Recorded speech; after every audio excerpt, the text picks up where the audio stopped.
So yun, okay, KGX, kamusta kayong lahat? At nakita natin to, si BSB kay Gainers, no? Kung titingnan natin si Gainers, nag-hit siya ng 41%.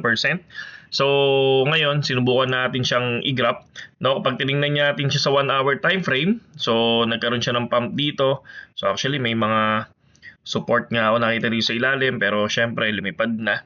Ang ginagawa natin ngayon is kinukuha natin siya kasi kung uptrend siya sa 1 hour time frame, sa 15 minutes time frame, dito tayo nag-grab.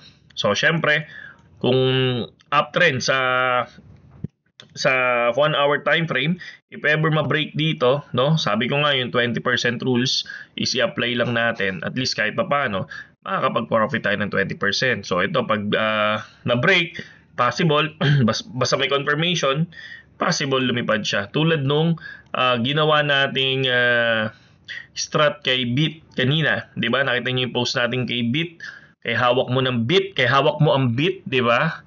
So pagpasok mo pa lang, parang ganun 'yan, 'di ba? So parang parang ano 'yan, parang yung kay Bit. So ngayon tayo kay BSB. So ito lang yung bias ko kay BSB. So pinakita ko na rin to sa Telegram ngayon. So sabi ko try kong i-post. So para at least nakikita nyo lang kung nagka-cut loss and nagpo-profit tayo dyan. Okay? Saludo.